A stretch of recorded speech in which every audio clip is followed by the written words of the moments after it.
وأحسن منك لم تر قط عيني وأجمل منك لم تلد النساء خلقت مبرأ من كل عيب خلقت مبرأ من كل عيب كأنك قد خلقت كما تشاء كتاب أنزلناه إليك مبارك ليدبروا آياته وليتذكر أولو الألباب۔ یہ کتاب برکت والی ہے جسے ہم نے آپ کی طرف نازل فرمایا ہے تاکہ دانش مند لوگ اس کی آیتوں میں غور و فکر کریں اور نصیحت حاصل کریں۔ اللہم صلی علی سیدنا محمد وعلی آل سیدنا محمد بعدد کل ذرۃ مئۃ الف الف مرۃ۔ سامعین و ناظرین کرام، السلام علیکم ورحمۃ اللہ وبرکاتہ۔ سورہ النحل آیت نمبر 2۔ آج کے سبق کا ایک ہی موضوع ہے سامعین کرام، اور وہ یہ ہے کہ انسان کی اپنے مقصد تک رسائی حاصل کرنے کا آسان ترین طریقہ کیا ہے۔ اس کے ساتھ ہی سامعین کرام گزشتہ سبق کی دہرائی سے آج کے سبق کا آغاز کرتے ہیں۔ بسم اللہ الرحمن الرحیم۔ اللہ کے نام سے شروع جو نہایت مہربان ہمیشہ رحم فرمانے والا ہے۔ اتی امر اللہ فلا تستعجلوه سبحانہ وتعالی عما یشرکون۔ اللہ کا وعدہ قریب آ پہنچا سو تم اس کے چاہنے میں عجلت نہ کرو، وہ پاک ہے اور وہ ان چیزوں سے برتر ہے جنہیں کفار اس کا شریک ٹھہراتے ہیں۔ سامعین کرام، سورہ النحل آیت نمبر 2۔ لفظی ترجمہ۔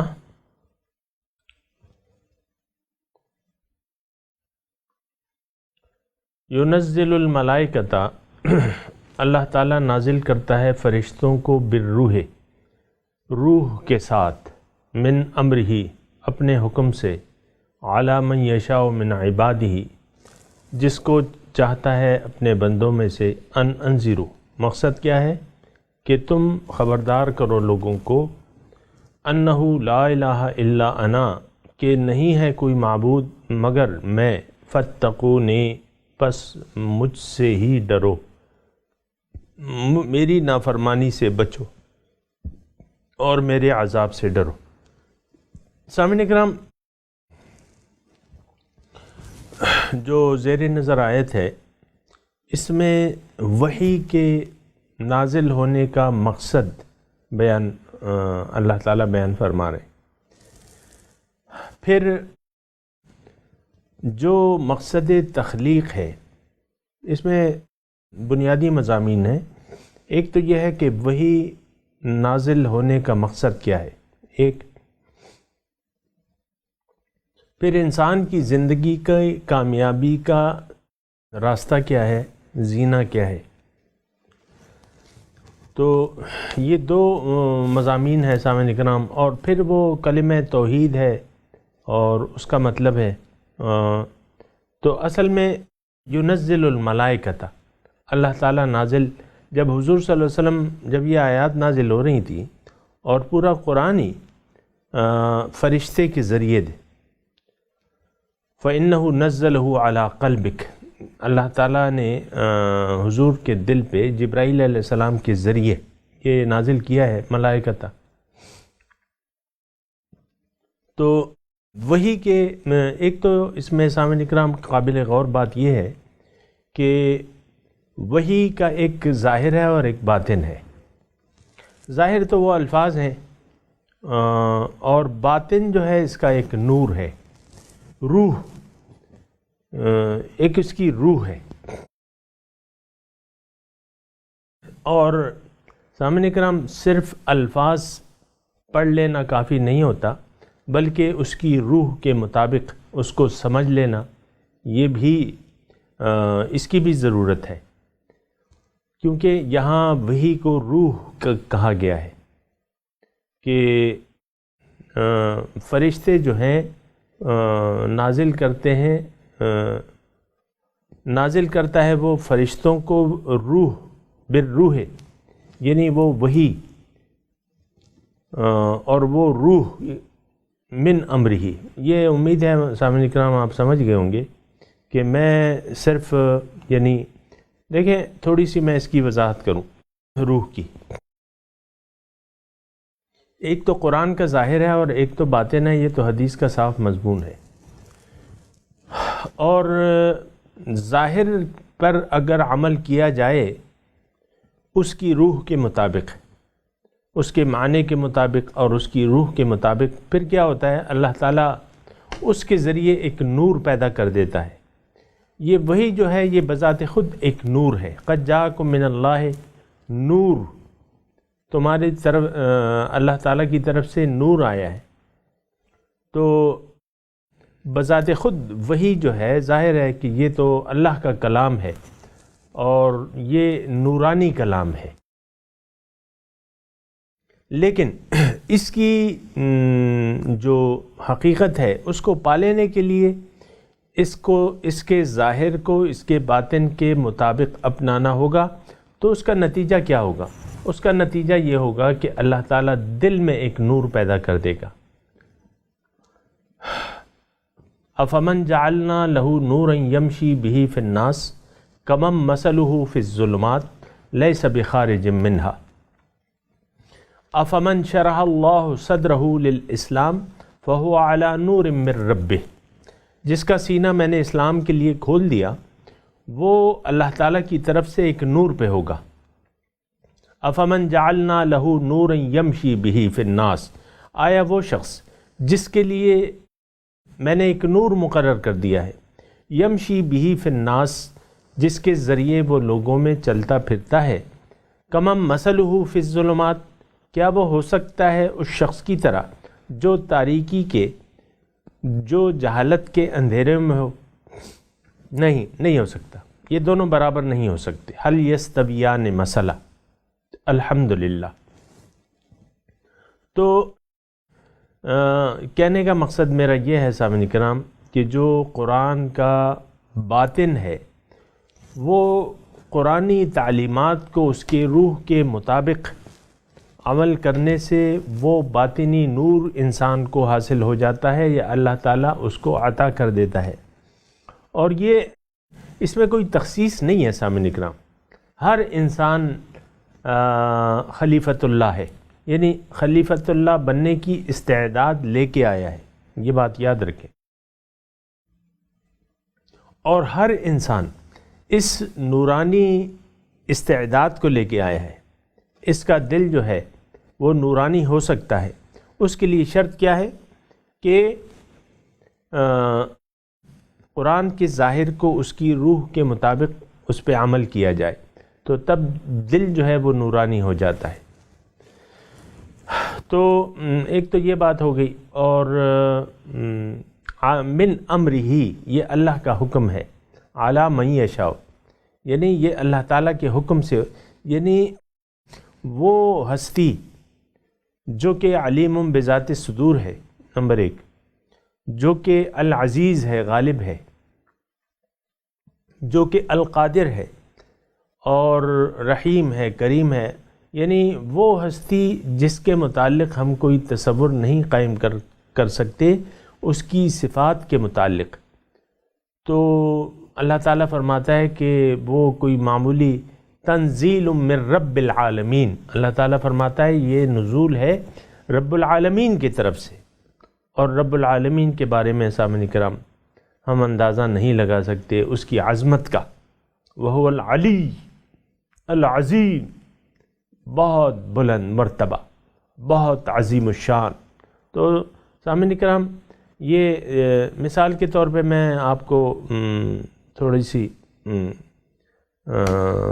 ایک مثال دوں۔ مثال کے طور پہ دیکھیں، ایک چپڑاسی کا آرڈر ہوتا ہے، ایک کلرک کا آرڈر ہوتا ہے، ایک ہیڈ کلرک کا آرڈر ہوتا ہے، اور ایک جو ہے ہیڈ آف دی ڈپارٹمنٹ کا آرڈر ہوتا ہے۔ ہیڈ آف دی ڈپارٹمنٹ یعنی سربراہ، اس ڈپارٹمنٹ کا سربراہ۔ تو یہ تمام ان کے احکامات میں فرق ہوتا ہے۔ پھر آپ دیکھیں کہ ایک سپاہی کا حکم ہے، ایک انسپیکٹر کا حکم ہے، پھر ڈی ایس پی کا حکم ہے، ایک آئی جی کا حکم ہے، ایک ڈی آئی جی کا حکم ہے۔ تو ان تمام کے احکامات کے مراتب میں فرق ہے سامعین کرام۔ من امرہ، اللہ کے حکم سے، تنزیل من رب العالمین۔ تو یہ دوسرا نقطہ ہے سامعین کرام۔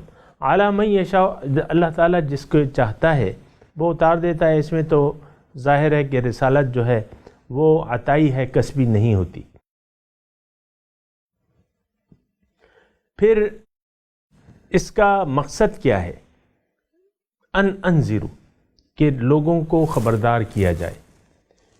کیا خبر دی جائے؟ انہ لا الہ الا انا، کہ دیکھو اللہ کے سوا کوئی معبود نہیں ہے۔ فاتقونی، پس مجھ سے ڈرو، یعنی مجھ سے اس کے جب ہم تفصیل کرتے ہیں تقویٰ کی، کہ اللہ تعالیٰ کی نافرمانی سے بچو اور اس کے عذاب سے ڈرو، یعنی اس کا ان اخذہ علیم شدید، اس کا پکڑ جو ہے بڑی دردناک اور شدید ہوتی ہے۔ تو شدید العقاب، سخت عذاب دینے والا ہے۔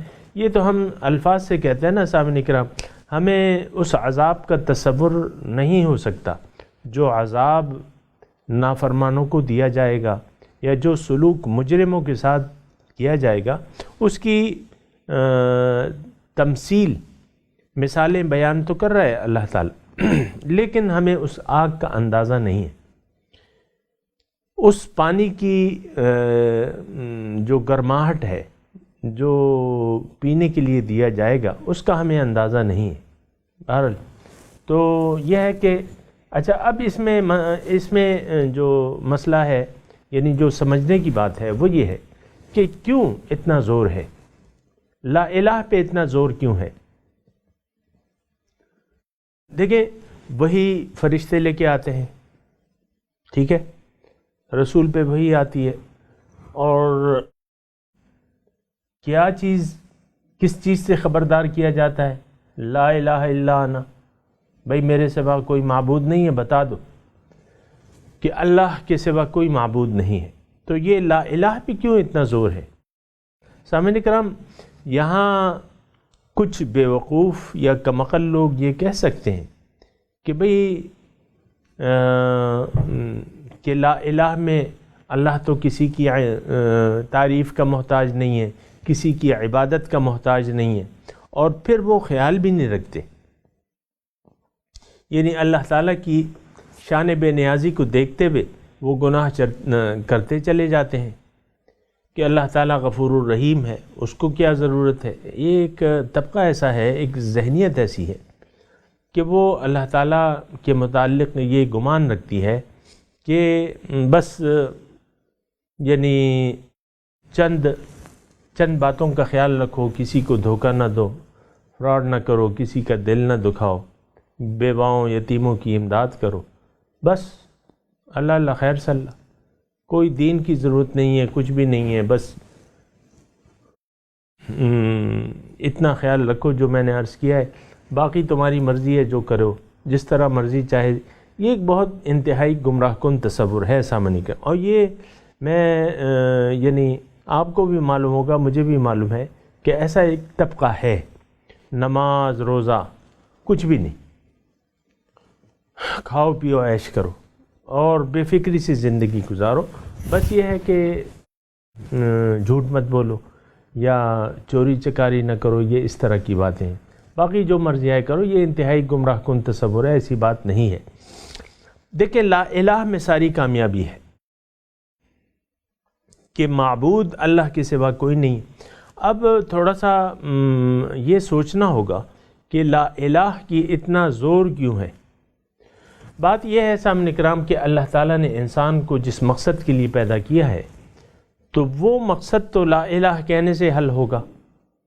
اللہ تعالیٰ نے انسان کی کامیابی ہی لا الہ میں رکھ دی ہے، لا الہ الا اللہ میں رکھ دی کہ انسان یہ مان لے، یہ تسلیم کر لے کہ لا الہ الا اللہ. اللہ تعالیٰ نے انسان کی کامیابی اسی ایک نقطے میں چھپا کے رکھی ہے. اس کا مطلب کیا ہے؟ آسان، میں اس کی تشریح کر بھی چکا ہوں، بہرحال پھر بھی چونکہ مضمون ہے تو میں ضرور اس کا تھوڑا سا بیان کروں گا کہ لا الہ، الہ کے کہتے کسے ہیں؟ الہ کا مطلب وہ ہستی جس کی آپ بات مانیں، جس کا آپ کہنا مانیں، قابل اطاعت ہستی، بلا چون و چرا اطاعت کرنا کسی کی بھی، اس کا وہ ہمارا الہ بن جاتا ہے. الہ جو ہے سامعین کرام حق بھی ہو سکتا ہے، باطل بھی ہو سکتا ہے. تو اللہ کو الہ واحد تسلیم کرنے میں انسان کی کامیابی ہے. انسان اپنے مقصود تک پہنچ سکتا ہے. لا الہ الا اللہ کہنے سے انسان اپنے مقصود تک پہنچ سکتا ہے. اب یہ تھوڑا سا میں مزید اس پہ بات کروں گا، وہ یہ ہے کہ دیکھیں انسان کی کامیابی بنیادی طور پہ اللہ تعالیٰ نے کس نقطے میں رکھ دی ہے؟ وہ اللہ تعالیٰ نے دیکھیں انسان کی کامیابی کا حصول جو ہے بہت آسان ایک پروسیجر بنا دیا ہے. انسان کو، روح کو اللہ تعالیٰ نے جسم دیا، اس کے لیے کائنات بنائی، دنیا بنائی، اس میں تمام سہولیات زندگی پیدا کر دی. پھر انسانی روح کو جسم دیا، اس کی ابھی تفصیل آئے گی کس طریقے سے دیا کیا ہے. بہرحال جسم دیا انسان کو اور ایک مہلت دے دی، ایک زندگی گزارنے کا اس کو کہہ دیا کہ وَلَكُمْ فِي الْأَرْضِ مُسْتَقَرٌّ وَمَتَاعٌ إِلَىٰ حِینٍ، تمہارے لیے زمین میں ایک مستقر عارضی ٹھکانہ ہے اور فائدہ اٹھانا ہے ایک خاص وقت تک کے لیے. انسان کو دنیا میں زندگی گزارنی ہے. انسان کا مقصد بہت عظیم ہے اور وہ مقصود ہے اللہ. لا مقصود الا اللہ، اللہ کے سوا کوئی مقصود نہیں ہے. اب انسان وہ مقصد اپنے خالق تک پہنچ کیسے سکتا ہے؟ اس کے قریب کیسے ہو سکتا ہے؟ اس سے ملاقات کی اہلیت اپنے اندر کیسے پیدا کر سکتا ہے؟ اس کے دیدار کی اہلیت کیسے پیدا کر سکتا ہے؟ تو اس کا ایک بہت آسان طریقہ اللہ تعالیٰ نے فرما دیا ہے. کیا؟ کہ انسان کو جو زندگی گزارنی ہے، جو ٹائم اس نے زمین میں گزارنا ہے، اللہ تعالیٰ نے اس کی کامیابی کا راز اس میں رکھ دیا ہے کہ تم زندگی میری مرضی سے گزارو، اپنی مرضی سے نہ گزارو. اور زندگی گزارنے کا طریقہ میں تمہیں بتاؤں گا. فَإِمَّا يَأْتِيَنَّكُم مِّنِّي هُدًى فَمَن تَبِعَ هُدَايَ فَلَا خَوْفٌ عَلَيْهِمْ وَلَا هُمْ يَحْزَنُونَ. میری طرف سے تمہیں ہدایات آئیں گی، جس نے ان ہدایات کے مطابق زندگی گزاری تو فلا خوف علیہم ولا ہم یحزنون، ان کے لیے نہ کوئی خوف ہے نہ کوئی غم ہے، کامیاب، بامراد. والذین کفروا وکذبوا بآیاتنا. سامعین اکرام ذرا بڑا گہرا اور بڑا پرمغز مضمون ہے، میں نہیں اللہ تعالیٰ فرما رہے میں تو صرف بیان کر رہا ہوں. تو والذین کفروا، جس نے، دیکھیں فمن، دیکھیں دو نقطے ہیں. اب اس میں کافر، مسلمان، ہندو، مشرک، اس کا کوئی تذکرہ نہیں ہے ان آیات. بس اما یأتینکم منی ہدن، میں تمہیں بتاؤں گا زندگی گزارنے کا طریقہ. فمن تبع ہدایا، جس نے میری ہدایات کے مطابق زندگی گزاری، اس کا ہدایات کا اتباع کیا، وہ کامیاب ہے، وہ ولی اللہ ہے. فلا خوف علیہم ولا هم یحزنون، وہ اللہ کا دوست ہے. اللہ ولی الذین آمنوا، کیا ہو گئی بات؟ تو لیکن جس نے ان ہدایات کا اتباع نہیں کیا، ان ہدایات کے مطابق زندگی نہیں گزاری، تو وہ ناکامیاب ہیں، یہ آگ والے ہیں، یہ اصحاب النار ہیں، ہم فیہا خالدون، ہمیشہ اس میں رہیں گے۔ بھئی وہ مسلمان اور کافر یہ کیا نہیں، بس یہ حقیقت ہے۔ ہم تو کلمہ پڑھ کے اللہ کی ہدایت کے مطابق زندگی نہیں گزارتے۔ بہت سے لوگ، اکثریت مسلمانوں کی ہم میں ایسی ہے جو بس کلمہ پڑھ لینے کو کافی سمجھتی ہے۔ نہیں، یہ کافی نہیں ہے۔ لا الہ کو آپ نے اپنے عمل میں لانا ہے، اللہ کو معبود واحد تسلیم کرنا ہے، اللہ تعالیٰ کو مقصود واحد، محبوب واحد، مطلوب واحد تسلیم کر کے اسی کی بندگی کرنی ہے، یعنی اسی کی بات ماننی ہے، اس کی مرضی کے مطابق زندگی گزارنی ہے۔ لا الہ کا یہ مطلب ہے سامعین اکرام، زبان سے کہہ بھی دیا لا الہ تو کیا حاصل، دل و نگاہ جو مسلمان نہیں تو کچھ بھی نہیں۔ دیکھیں یہ بنیادی بات ہے سامعین اکرام۔ انذرو وہی آئی ہے بندے پر، کیوں آئی ہے؟ انذرو کہ خبردار کرو لوگوں کو، انہو لا الہ الا انا، کوئی معبود نہیں ہے۔ نفس کو معبود نہ بناؤ، شیطان کی بات نہ مانو، معاشرے کی بات مت مانو، گمراہ یار دوست کی بات مت مانو، گمراہ والدین کی بات مت مانو۔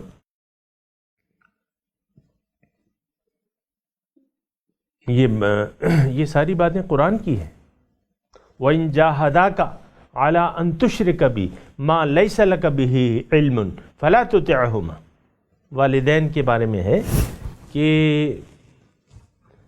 اگر وہ تمہیں مجبور کرے کہ تم کسی اور کو میرا ساجی بنا لو، ان کی بات نہ ماننا، فَلَا تُطِعْهُمَا وَاتَّبِعْ سَبِيلَ مَنْ أَنَابَ إِلَيَّ،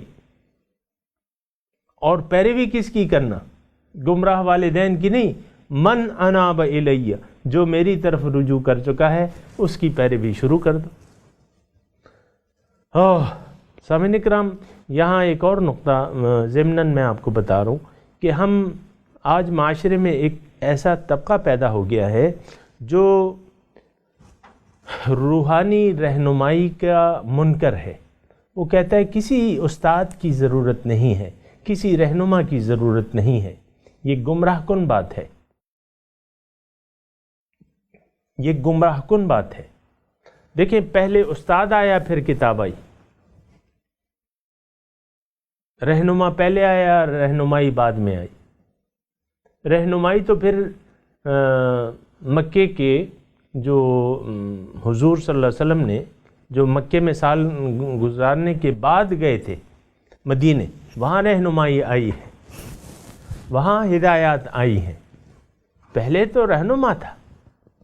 رہنما کی اہمیت سے ہے سامعین کرام، ہم انکار نہیں کر سکتے۔ جو کرے گا وہ اپنا نقصان خود بھگتے گا۔ رہنما کی رہنمائی اشد ضرورت ہے۔ اب کوئی بھی تعلیم استاد کے بغیر نہیں حاصل کر سکتے۔ جب اللہ کی بات آتی ہے، اللہ کے راستے کی طرف بات آتی ہے، آپ کہتے ہیں کوئی رہنما کی ضرورت ہی نہیں ہے، کتاب کافی ہے۔ بھئی میڈیکل کے طالب علم کو ایف ایس سی جس نے پڑھی ہوئی ہے، انگلش اسکول میں انگلش آتی ہے، کتابیں دے کے گھر بٹھا دو نا، بن جائے گا ڈاکٹر؟ نہیں، اسے استاد کی ضرورت ہے، اسے تجربے کی ضرورت ہے، اسے ہاؤس جاب کی ضرورت ہے۔ وہ 4 سال جو گزارتا ہے، 5 سال جو بھی ہے، وہ اس کو ڈاکٹر لے کے اسپتال میں جائے، ٹیچنگ اسپتال ہوتے ہیں، اپنے ساتھ ڈاکٹر آپ نے دیکھا نہیں ہے، وہ بڑے بڑے گروپوں کو ڈاکٹر لیے پھر رہے ہوتے ہیں صبح کے وقت جب راؤنڈ لگا رہے ہوتے ہیں۔ یہ انتہائی گمراہ کن تصور ہے، اور یہ یعنی کچھ تو ہماری ناسمجھی ہے سامعین کرام، جو یعنی دین کے ہر معاملے کے مطابق ہماری کم علمی ہے، ناسمجھی ہے، غلط فہمیاں ہیں۔ اور اس کی وجہ ہم خود ہیں سامعین کرام، یہ ناسمجھی کی وجہ، بڑی وجہ ہم خود ہیں، ہمارے علماء نہیں ہیں۔ ہمارے علماء کا نمبر تو بعد میں آتا ہے۔ بھئی تم حق کے طالب بنو، خود حق کے طالب بنو۔ طلب العلم فریضہ علی کل مسلم و مسلمۃ، طلب علم جو ہے وہ فرض ہے، ہر مسلمان مرد اور عورت پر طلب علم فرض ہے سامعین کرام۔ تو لیکن یہ ہے کہ وہ طلب علم ہے ہی نہیں ہم میں۔ ہاں ایک طلب تو ہے، دنیا کی طلب، دنیا، ہائے دنیا، ہائے دنیا، ہائے دنیا۔ بچہ پیدا ہوتے ہی آپ اس کو دنیا کی کمائی کے راستے پر ڈال دیتے ہیں۔ بیٹا اچھی تعلیم حاصل کرو، بیٹا ہوم ورک نہیں کیا ہے تم نے، کیا کرو گے کل، کیا کرو گے بڑے ہو کے، بیوی کو کیا کھلاؤ گے، پڑھو پڑھو۔ یہ کیا دیوانگی ہے سامعین کرام، یہ کیا ہم دیوانے بنے ہوئے ہیں دنیا کے۔ میں یہ نہیں کہہ رہا کہ پڑھنا جو ہے وہ نہیں چاہیے، لیکن ساری توجہ اللہ کو بھلا کے، آخرت کو بھلا کے، رسول کو بھلا کے، توحید کو بھلا کے آپ جو زندگی گزار رہے ہیں وہ کفر ہے سامعین کرام، وہ انکار ہے آخرت کا۔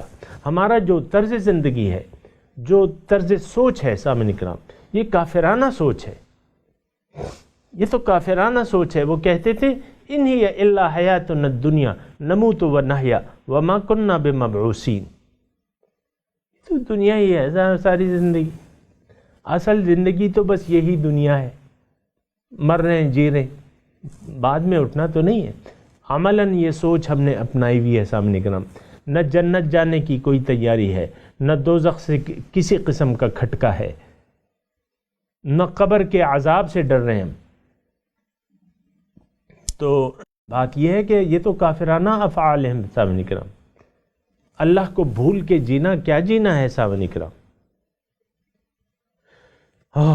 ان انذروا انہ لا الہ الا انا، میں ہوں معبود، میں ہوں۔ سامعین کرام معبود جو ہے اللہ تعالیٰ کی ایک صفت ہے، لیکن یہ صفت بہت ضروری ہے، اس کو ماننا اور اس پہ عمل کرنا انسان کے لیے ضروری ہے۔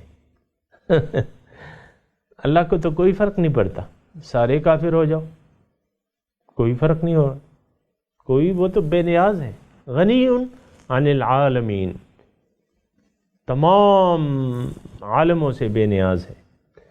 تو ایسا نہیں، ہمیں خود ضرورت ہے۔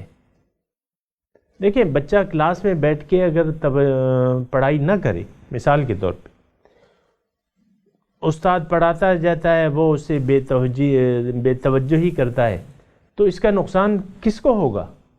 امتحان میں کون بیٹھے گا؟ رزلٹ کس کا آئے گا؟ بچے کا آئے گا۔ فیل کون ہوگا؟ بچہ ہوگا۔ استاد نے تو پاس کیے ہوئے سارے مراتب۔ یہ میں نے ایک چھوٹی سی مثال دی، فاتقونی، مجھ سے ڈرو، اس کا میں نے بتا دیا آپ۔ جو اللہ تعالیٰ کو الہ واحد تسلیم کرتا ہے، اب صفت تقوی کو اختیار کرنا اس کے لیے بہت زیادہ ضروری ہو گیا ہے، کیونکہ آپ نے زبان سے اگر لا الہ کہہ دیا اور تقوی نہیں ہے تو پھر ہم من حیث القوم سامعین اکرام غیر متقی قوم ہے۔ بہرحال یہ میں تلاوت کرتا ہوں، آپ میرے ساتھ دہرائیے۔ اعوذ باللہ من الشیطان الرجیم، بسم اللہ الرحمن الرحیم۔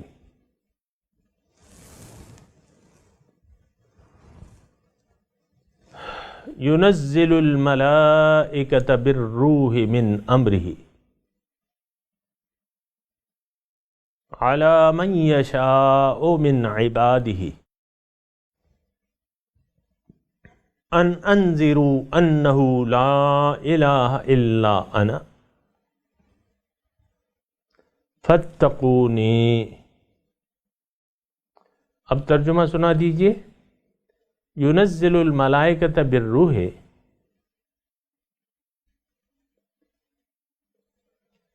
وہ فرشتوں کے ذریعے نازل کرتا ہے. اچھا دوسرا ترجمہ، نازل کرتا ہے فرشتوں کو وحی دے کے، من امرہ اپنے حکم سے، علی من یشاء من عبادہ اپنے بندوں میں سے جس پہ چاہتا ہے وہ وہی نازل کرتا ہے. مقصد کیا ہے؟ ان انذروا انہ لا الہ الا انا، کہ خبردار کرو لوگوں کو کہ اللہ کے سوا کوئی معبود، کہ میرے سوا کوئی معبود نہیں ہے. فاتقونی، پس مجھ ہی سے ڈرو. سامعین کرام، اب اس آیت کی تلاوت اور اس کا ترجمہ سنتے ہیں. ينزل الملائكة بالروح من أمره على من يشاء من عباده أن أنذروا أنه لا إله إلا أنا فاتقون. He sends down the angels with the Spirit by his command, upon whom he wills of his servants. Give warning that there is no God but me, and fear me. اس کے ساتھ ہی آج کے درس کا وقت اختتام کو پہنچا. انشاءاللہ اگلے درس میں ملاقات ہوگی. وآخر دعوانا ان الحمدللہ رب العالمین، والسلام علیکم ورحمۃ اللہ وبرکاتہ.